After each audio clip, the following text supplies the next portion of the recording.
Salut YouTube et bienvenue sur BingeFlixers. Alors aujourd'hui dans cette nouvelle vidéo, nous allons parler d'une série assez populaire en France puisque ses droits de diffusion sont détenus par TF1.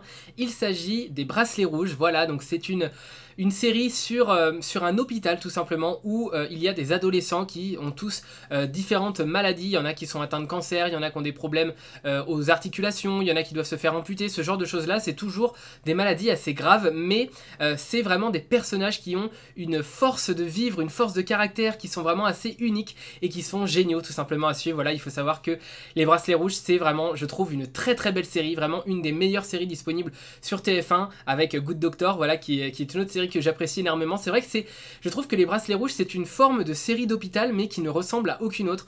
On a vraiment le point de vue des adolescents comme ça qui ont encore toute la vie devant eux et ça permet vraiment un discours assez particulier, ça permet une morale aussi très particulière et ça permet aussi, j'imagine, de toucher un public beaucoup plus large, à la fois les enfants, les adolescents et les parents. Donc c'est vraiment une série, moi je trouve extraordinaire. Je trouve que c'est vraiment beau, c'est des messages d'espoir et c'est vraiment des choses motivantes et en même temps c'est une série qui réussit à pas trop se prendre la tête. Je trouve vraiment que c'est assez léger à regarder malgré que ce soit des sujets plutôt graves. On sent que le cast est plutôt heureux, je trouve en tout cas, de jouer cette série là et c'est vraiment vraiment très très agréable.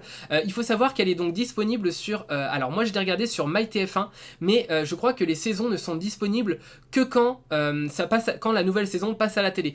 Donc moi je l'ai regardé à l'issue de la sortie de la saison 4 sur TF1 mais je n'ai pas pu voir du coup la saison 4. Donc je vais faire juste une critique de la saison 1 à la saison 3 parce que la saison 4, si je commençais, je ratais les premiers épisodes étant donné qu'ils étaient disponibles que quelques jours, enfin bref voilà, et je ferai la saison 4 peut-être plus tard ou pas du tout. Alors il faut savoir déjà une première chose, avant de commencer à regarder Les Bracelets Rouges, je savais à peu près de quoi ça parlait, mais je n'avais jamais regardé, je ne savais pas qui étaient les personnages ni quoi que ce soit, et donc du coup je me suis lancé à regarder Les Bracelets Rouges et cherché un petit peu sur Just Watch sur quelle plateforme ils étaient disponibles, et j'ai vu qu'ils étaient disponibles sur Prime Video, donc j'étais super content de savoir que c'était disponible. Alors j'ai vu qu'il y avait que la saison 1, je me suis dit bon bah c'est peut-être juste le début, la saison 1 qui soit disponible. J'étais assez surpris au début en commençant à regarder, je trouvais que les images faisaient un petit peu vieillotte pardon, et j'avais pas dans mon imaginaire en tout cas le souvenir que ce soit une série avec de vieilles images, enfin bref, je savais pas trop, mais j'ai commencé à regarder et je me suis rendu compte au bout de 4 ou 5 épisodes qu'en fait il existait une version espagnole des Bracelets Rouges qui était d'ailleurs la version d'origine de la série Les Bracelets Rouges. C'est vraiment la toute première série Les Bracelets Rouges et ensuite il y a eu des adaptations, notamment il y a eu une adaptation je crois américaine que je n'ai pas regardée et une adaptation française. Donc en fait la série Les Bracelets Rouges française c'est une adaptation de la série de base, alors je ne prononcerai pas le nom en espagnol mais c'est vraiment Les Bracelets Rouges en espagnol, c'est vraiment elle la série de base et moi j'ai commencé avec cette série là. Donc il n'y a qu'une seule saison je crois de disponible sur Prime Video, c'est une saison de 13 épisodes avec à peu près les mêmes personnages que dans Les Bracelets Rouges français. Donc on a je crois le personnage de Léo, le personnage de Jordi, le personnage de Rock et le personnage de Danny il me semble, je suis plus exactement sûr du nom des personnages, mais voilà, et ils ont tous à peu près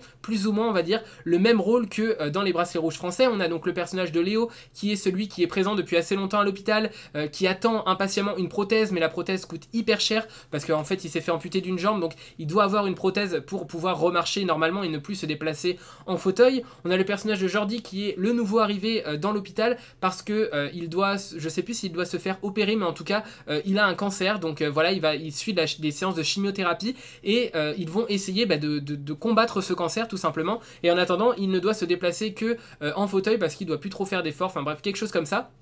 On a également le personnage, je crois, de Sarah, si je me trompe pas son prénom. Ah non, Sarah, je crois que c'est dans Les Bracelets Rouges français. Mais il y a un personnage, justement, Sarah dans Les Bracelets Rouges français est un personnage féminin. Mais on a le même personnage dans Les Bracelets Rouges espagnols, mais c'est un personnage masculin. Donc ça, c'est un petit peu le bad boy. Alors je sais plus son nom, je crois que c'est Ignacy ou quelque chose comme ça. En tout cas, c'est vraiment le bad boy. C'est celui qui est chiant, qui voit les malades comme des moins que rien, qui pense toujours être meilleur que les autres, qui est un peu un bully à l'école. Enfin bref, c'est vraiment un personnage détestable, mais qui au fur et à mesure des épisodes va vraiment avoir une sorte de rédemption, va vraiment comprendre quelque chose comme s'il comprenait un petit peu plus le sens de la vie à force d'être au contact de personnes qui estime avoir la chance de vivre au jour le jour. Donc lui qui soit comme ça, enfin qui vraiment cette personnalité de bad boy, de bully, de voilà, il va vraiment se rendre compte qu'en fait, bah, il a été un con, quoi, et donc il va essayer de changer, donc c'est assez intéressant, c'est vraiment un personnage qui a une perspective assez intéressante. Il y a le personnage de Rock, qui est le personnage qui est plongé dans le coma, avec pas mal de scènes qui sont aussi très intéressantes. Je sais plus si dans les deux bracelets rouges, en tout cas, la raison pour laquelle il est dans le coma, c'est la même, mais là, le personnage de Rock, en gros, il est dans le coma parce que il était à la piscine avec sa maman, et sa maman lui a dit, mais il faut que tu ailles te faire des nouveaux amis, tu peux pas rester tout seul à la piscine tout le temps, regarde, il y a des groupes de garçons, il y a des groupes d'enfants, va te faire ami avec eux, quoi. Et donc lui il va avec eux, et ces enfants là lui disent, sont un peu d'ailleurs, enfin c'est un peu bizarre, mais bref, ils lui disent, bah, si tu veux être notre pote, il faut que tu sautes du plongeoir de 10 mètres, le plongeoir le plus haut. Donc bah lui, comme sa mère lui a dit qu'il fallait qu'il se fasse des potes, bah, il va le faire parce qu'il a vraiment envie de faire plaisir à sa mère, donc il saute, et en fait en sautant, bah, il doit faire une mauvaise réception, un mauvais plongeon, et il tombe dans le coma, et depuis il est dans le coma. Donc évidemment sa mère s'en veut à mort parce qu'elle se sent coupable de tout ça, parce que c'est elle qui l'a un petit peu poussé à aller se faire des amis, et qui a engendré un petit peu tout ça. Et on a pas mal de scènes justement qui se passent à la piscine, parce que en fait le personnage de Rock est piégé à la piscine, si vous voulez, dans les épisodes. Il est dans le coma, mais dans son subconscient, en tout cas nous à chaque fois qu'on voit ce personnage là, dans son subconscient, il est à la piscine. Et ce qui est assez intéressant, c'est qu'il y a pas mal d'autres personnages qui vont frôler la mort à plusieurs autres moments, et à chaque fois qu'ils vont frôler la mort, ils vont se retrouver dans cette piscine, en tout cas avec le personnage de Rock, qui va échanger avec eux, qui va leur faire avancer, qui va essayer de les faire s'en sortir, et qui va essayer de les pousser à se battre pour vivre. Et ça c'est vraiment très très beau, c'est vraiment des scènes qui sont assez touchantes, qui fait que moi j'ai adoré vraiment cette série, d'autant plus qu'il y a d'autres personnages qui sont aussi un peu des comic relief, le personnage notamment de je crois que c'est Danny, qui alors dans la version espagnole il a plus un côté télépathe, c'est-à-dire qu'il peut rentrer en communication avec Rock, c'est le seul qui peut entendre et comprendre ce que Rock leur dit. Alors c'est un petit peu spécial, c'est un petit peu fantastique dans la façon dont c'est raconté, ça je suis un petit peu moins fan de cette façon de raconter les choses là, mais il faut savoir que voilà, c'est quand même un personnage intéressant. Danny, je trouve que c'est un très très bon personnage aussi, et globalement les bracelets rouges espagnols, c'est une série que j'ai vraiment beaucoup appréciée. J'ai regardé que la saison 1, mais j'ai vraiment beaucoup apprécié. Et ensuite, comme je me suis rendu compte que c'était la version espagnole et qu'il existait donc une autre version qui était la version française, je me suis mis à regarder la version française, et donc elle fait 4 saisons, j'ai regardé donc les 3 premières, et je dois avouer que ce n'est pas par chauvinisme, mais j'ai trouvé que la version française était un petit peu mieux, j'avoue.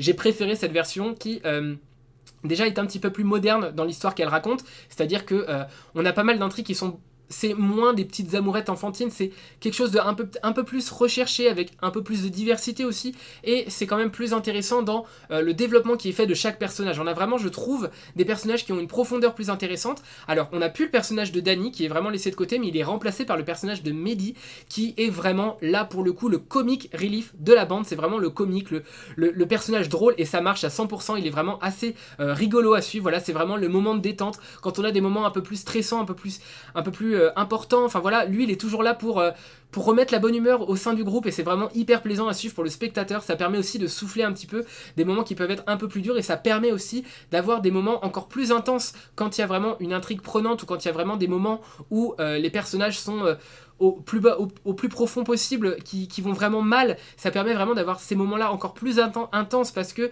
on sait que derrière il y a Mehdi qui va pouvoir nous sortir un peu de cette situation triste, et nous redonner à tous la joie de vivre, et redonner à tous ces personnages la joie de vivre, et c'est vraiment un super personnage, je trouve. Il y a également le personnage de Louise, qui je trouve est un excellent personnage, c'est mon personnage favori des bracelets rouges français. Déjà l'actrice est géniale, vraiment, elle est très, très sincère, elle fait très naturel dans sa façon de jouer. Je trouve que c'est génial pour un personnage, en tout cas ce personnage là est vraiment génial à suivre, c'est mon personnage préféré tout simplement. Et puis après on a les personnages de Clément et Thomas qui remplacent Léo et Jordi, c'est vraiment les deux personnages principaux. La relation d'amitié est vraiment centrale dans leur histoire, elle évolue au fil des saisons, c'est super plaisant à suivre. On a vraiment des intrigues comme ça, des personnages qui avancent avec au fur et à mesure de la série. C'est pas, on raconte pas des histoires pour raconter des histoires, c'est vraiment pour développer les personnages et pour tisser les liens entre eux. Et vous savez à quel point j'adore les séries qui font ça. Franchement là je trouve que les liens qui sont tissés entre les personnages, la façon dont c'est expliqué, les relations notamment entre Thomas, Roxane et Clément, il y a un petit triangle amoureux comme ça qui se forme, et c'est vraiment, j'aime pas les triangles amoureux, mais là je trouve que il y a pas mal de situations qui font en sorte que ce triangle amoureux serve vraiment l'intrigue, et je trouve que c'est plutôt pas mal, même s'il faut pas non plus que ce soit trop redondant. Et je trouve que ils mettent un terme à ce triangle amoureux assez d'une façon assez correcte, je trouve, dans la série, et avant que ça ne devienne trop lourd, en tout cas. Je trouve que c'est plutôt bien pensé. Globalement, l'intrigue est plutôt la même. On a également un personnage qui, alors je sais plus son nom dans la série française, mais on a également un personnage qui est plongé dans le coma. Cette fois-ci, il ne peut pas rentrer en communication avec les autres, donc je trouve que c'est beaucoup plus réaliste. Et puis en même temps, on nous développe pas mal de personnages secondaires, notamment les parents qui sont pas du tout développés, qui sont un tout petit peu développés dans les bracelets rouges espagnols. Là, dans les bracelets rouges français, ils sont beaucoup plus développés. Donc c'est vraiment intéressant d'avoir aussi le point de vue des parents, parce que c'est pas non plus chose facile de devoir laisser son enfant à l'hôpital quotidiennement, de pouvoir ne venir le voir que de temps en temps. Enfin, c'est vraiment des choses difficiles, et on a vraiment ce point de vue des parents qui est expliqué et qui, je trouve, apporte quelque chose de plus à la série. Et tout ça, ça fait qu'il y a vraiment quelque chose en plus, vraiment, dans cette série française, des Bracelets Rouges. Il y a toute une intrigue aussi autour de Mehdi et de son grand-père que je trouve vraiment très touchant. C'est vraiment une très très belle histoire entre, voilà, Mehdi et son grand-père. C'est juste une belle histoire, ça raconte quelque chose d'assez émouvant, d'assez touchant, cet amour entre ce grand-père et ce petit enfant. Enfin, voilà, je trouve que c'est vraiment, globalement, c'est une très belle adaptation, meilleure que la série originale, en tout cas, à mon avis. C'est toujours extrêmement populaire sur TF1, à toutes les personnes qui connaissent un petit peu les séries TF1, à qui je demande quelle série TF1 ils préfèrent, c'est souvent les Bracelets Rouges qui reviennent. Il y a énormément de gens, voilà, comme j'ai dit, ça profite à un public très vaste, ça plaît à un public assez large, et c'est aussi une preuve que la série est réussie. Voilà, donc c'en est tout un petit peu pour mon avis sur les Bracelets Rouges espagnols et les Bracelets Rouges français. Je ferai peut-être une vidéo sur la saison 4 quand je l'aurai vu, les Bracelets Rouges français, je ne sais pas pour le moment. En tout cas, voilà, je ne sais pas si vous avez vu les Bracelets Rouges français ou espagnols. En tout cas, si c'est le cas, n'hésitez pas à me dire ce que vous en avez pensé dans les commentaires. C'est toujours un plaisir pour moi de vous lire, et sur ce, je vous dis à la prochaine pour une prochaine vidéo. Salut YouTube!